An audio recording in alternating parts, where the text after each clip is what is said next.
اعوذ باللہ من الشیطان الرجیم بسم اللہ الرحمن الرحیم وبہ نستعین وہو خیر ناصر ومعین الحمد لأہلہ الصلاة والسلام علی اہلہا ولعنۃ اللہ علی اہلہا۔ السلام علیک یا ابا عبداللہ وعلی الارواح التي حلت بفنائک، علیک منی سلام اللہ ابدا ما بقیت وبقی اللیل والنہار، ولا جعلہ اللہ آخر العہد منی لزیارتکم۔ السلام علی الحسین وعلی علی بن الحسین وعلی اولاد الحسین وعلی اصحاب الحسین الذین بذلوا مہجہم دون الحسین علیہ السلام۔ السلام علیکم ورحمۃ اللہ وبرکاتہ۔ واقعہ کربلا سیریز کا سلسلہ جاری ہے، اور ہم نے کل کی گفتگو میں امام حسین علیہ السلام کا مکہ سے نکل کر عراق کی طرف کے سفر کو بیان کرنا شروع کیا تھا۔ 7ویں مقام تک ہم پہنچے تھے۔ میں نے عرض کیا تھا کہ ہم ہر مقام کو بیان کریں گے، جن مقامات میں کوئی غیر معمولی اور اہم واقعات یا شخصیات سے ملاقات یا امام کے اقوال و فرامین و خطبات میں سے کوئی اہم موضوع ہو، اس کو تھوڑا سا تفصیل سے، اور باقی جو مقامات ہیں ان کو سرسری انداز میں نام اور اس کی لوکیشن بتاتے ہوئے ہم آگے نکلیں گے انشاءاللہ۔ اگلا مقام جو تھا 8واں مقام، وہ فید یا فائد کہلاتا ہے۔ یہ جو ہے مکہ اور کوفہ کے بالکل درمیان میں واقع، ہم کہہ سکتے ہیں کہ مکہ اور کوفہ کے جو آپ کلومیٹرز میں یا میلوں میں راستے کو ناپے تو جو درمیان بنتا ہے یہ مقام وہ ہے۔ اور یہاں پر ایک قلعہ بھی تھا جس کی اونچی اونچی دیواریں تھیں، تو اس زمانے میں جو حج کے لیے آتے تھے عراق سے حاجی، وہ اپنا اضافی سامان اس جگہ پر رکھ دیتے تھے، اور یہاں سے پھر اپنے ضروری واجبی سامان کے ساتھ مکہ جاتے تھے، پھر واپس آ کر اپنا جو سامان اضافی سامان یہیں سے اٹھا کر پھر واپس چلتے تھے۔ اس کے بعد جو اگلا مقام ہے 9واں مقام، وہ اجفر ہے۔ اجفر یا اجفر، یہ مقام جفر کی جمع ہے، یہ جس کا معنی کنویں کے ہیں، کیونکہ اس جگہ پر ایک کنواں تھا، اور اس کنویں کی وجہ سے ہی اس کا نام یہ اجفر یا اجفر کہا جاتا تھا۔ یہاں پر امام حسین علیہ السلام کی ملاقات جو ہے وہ بن مطیع سے ہوئی، عبداللہ ابن بن مطیع سے۔ اس میں اس نے چونکہ سنا تھا امام حسین علیہ السلام عراق جا رہے ہیں، تو یہ امام سے ملا، اس نے امام سے کہا کہ اے ابن رسول اللہ، میرے ماں باپ آپ پر قربان ہو، خدا کے لیے پیغمبر اسلام کے اور عربوں میں قریش کے احترام کی پاسداری کریں اور اس سفر کو ترک کر دیں، کیونکہ اگر بنو امیہ آپ پر قابو پا لیں گے تو آپ کو قتل کر دیں گے۔ تو امام حسین علیہ السلام نے بن مطیع کو مسکرا کر جواب دیا، خدا و رسول اور قریش و عرب کا احترام اسی میں ہے کہ میں ظلم کے آگے نہ جھکوں، یہ کہا اور امام نے کوچ کا حکم دیا۔ اس کے بعد یہاں ایک اور روایت کے مطابق یہ بن مطیع کو امام نے جو جواب دیا تھا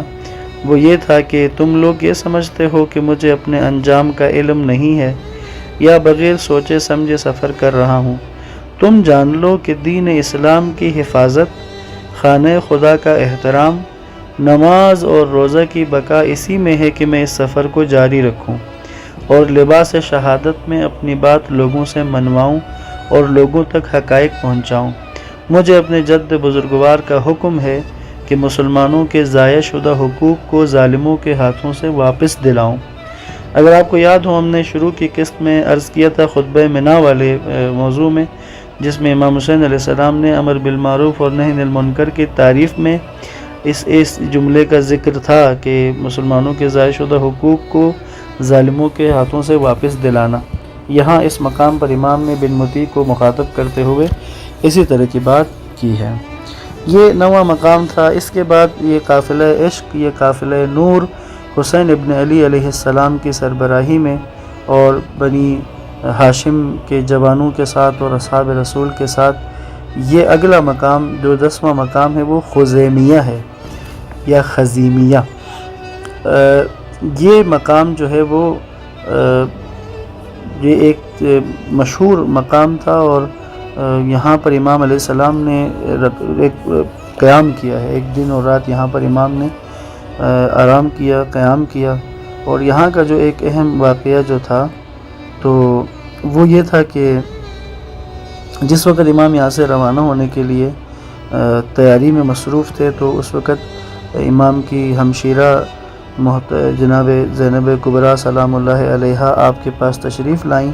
اور آ کر عرض کیا کہ بھائی آج رات آدھی رات کے وقت جب میں خیمے کے دروازے پر آئی تو میں نے کسی کو یہ ندا دیتے ہوئے سنا، الا یا عین فاحتفلی بجاہ بجاہ، میں ترجمہ عرض کر دیتا ہوں، اے میری آنکھ خوب جی بھر کر آنسو بہاؤ ان شہداء پر کہ جنہیں موت ان کے مقتل کی طرف کشاں کشاں لیے جا رہی ہے، جہاں کے لیے انہوں نے اپنے رب سے وعدہ وفا کرنے کا عہد کیا ہے۔ تو جب اس کو جناب زینب نے یہ بات کی تو امام علیہ السلام نے کہا، یا اختاہ کل ما قضی فیکون، کہا اے میری بہن، اے میری ماں جائی، جو کچھ مقدر میں ہے، جو کچھ اللہ نے مقرر کیا ہے وہ ہو کر رہے گا۔ یہ 10واں مقام تھا۔ اس کے بعد جو اگلا مقام ہے وہ شقوق ہے۔ شقوق یہ کوفہ سے مکہ جانے والے راستے پر ایک جگہ ہے، اور یہاں پر امام علیہ السلام نے چونکہ پہلے مقام پر ایک دن اور رات کا قیام کر چکے تھے تو یہاں پر امام علیہ السلام نے قیام زیادہ نہیں کیا، اور اس منزل پر امام نے ایک شخص کو آتے دیکھا تھا تو اسے اپنے پاس بلا کر کوفہ کے حالات دریافت کیے تو اس نے کوفہ کے بارے میں کہا، فرزند رسول، کوفہ اور عراق کے لوگ آپ کی مخالفت پر متحد ہو چکے ہیں اور آپ سے لڑنے کے لیے بھی ہم پیمان ہو چکے ہیں۔ امام علیہ السلام نے جواب میں کہا، ان الامر للہ یفعل ما یشاء وربنا تبارک کل یوم هو فی شأن، کہا تمام امور اللہ کے ہاتھ میں ہیں، وہ جو چاہتا ہے انجام دیتا ہے، ہمارے بابرکت رب کے ہر روز خاص ارادے ہوتے ہیں۔ اس کے بعد امام علیہ السلام نے اس مقام پر کچھ اشعار کہے ہیں،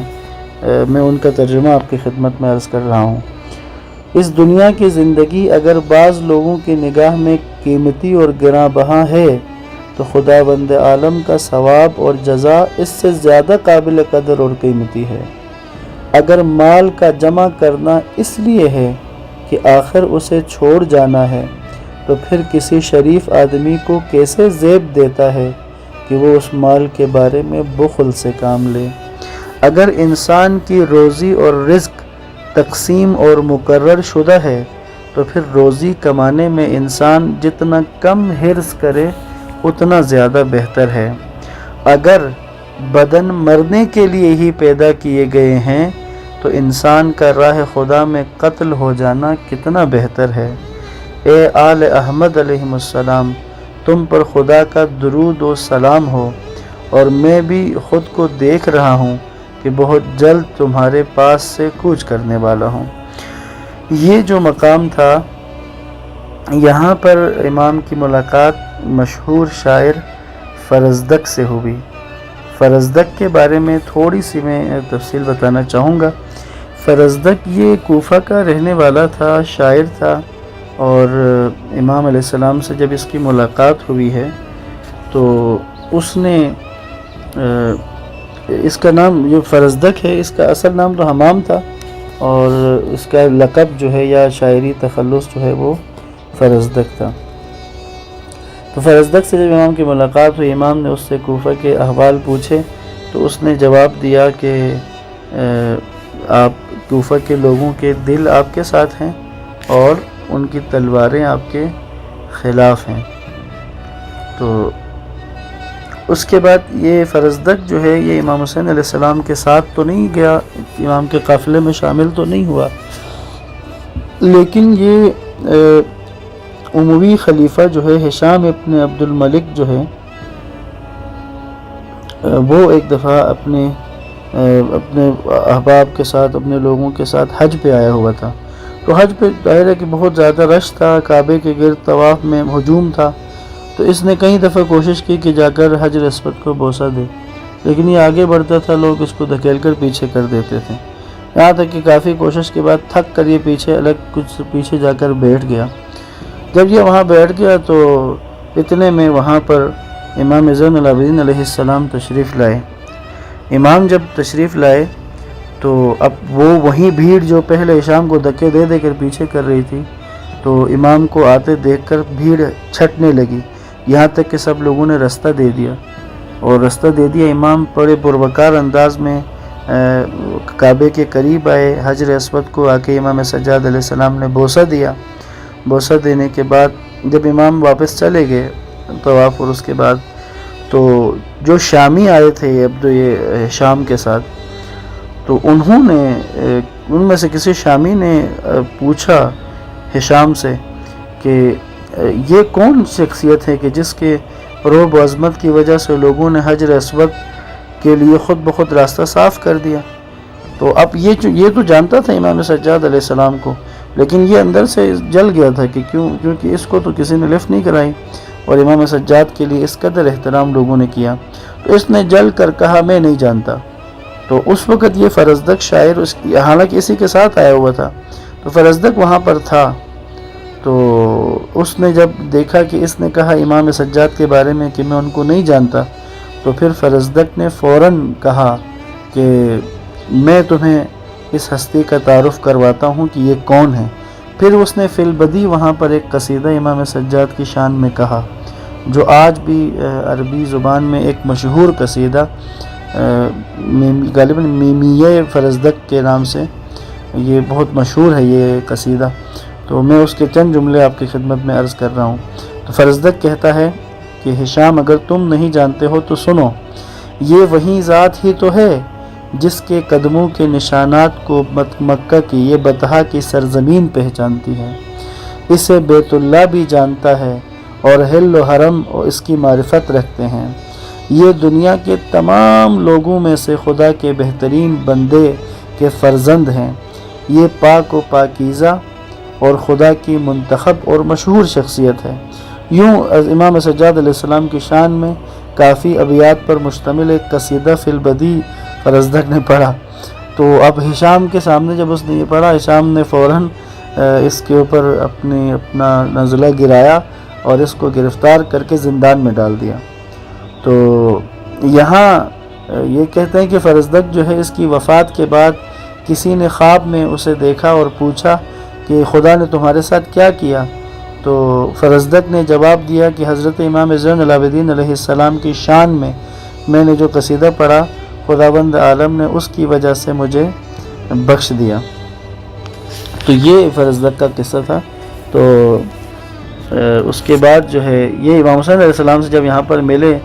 تو اس نے امام کو بتایا کہ ان کی کوفہ والوں کے دل تو آپ کے ساتھ ہیں اور تلواریں ان کی بنی امیہ کے ساتھ ہیں۔ تو اس کے بعد اس نے امام سے کہا باقی قضاء و قدر کا مالک اللہ ہے، وہ جو چاہے گا وہی ہوگا۔ تو امام علیہ السلام نے اس کو جو فرزدق کو جواب دیا وہ آپ کی خدمت میں عرض کر رہا ہوں۔ امام نے فرمایا صدقت للہ الامر وکل یوم هو فی شأن ان نزل القضاء بما نحب ونرضى فنحمد اللہ علی نعمائه وهو المستعان على اداء الشکر وإن حال القضاء دون الرجاء فلم يتعد من كان الحق حق نیته والتقوى سریرته۔ فرزدق تم نے سچ کہا ہے، تقدیر کا مالک اللہ ہے، ہر روز اس کے نئے فرمان جاری ہوتے ہیں، اگر پیش آنے والے حالات ہماری منشا اور مراد کے مطابق ہوں گے تو ہم اس کی ایک ایک نعمت پر شکر کریں گے، اور وہیں ذات ہی تو مددگار ہے شکر و سپاس گزاری میں۔ اگر قضا کے حالات ہماری منشا کے درمیان حائل ہو گئے اور ہمیں ظاہری کامیابی حاصل نہ ہو سکی تو جس کی نیت خالص ہو اور خدا کا تقوی جس کا سرچشمہ ہو وہ راہ راست کبھی بھٹک نہیں سکتا۔ تو اس کے بعد یہاں سے فرزدق اور امام کی ملاقات یہاں پر تمام ہوتی ہے۔ یہاں پر بات تمام کرتے ہیں انشاءاللہ، یہاں سے آگے جو واقعات ہیں ان کو اگلے مرحلے میں بیان کریں گے۔ والسلام علیکم ورحمۃ اللہ وبرکاتہ۔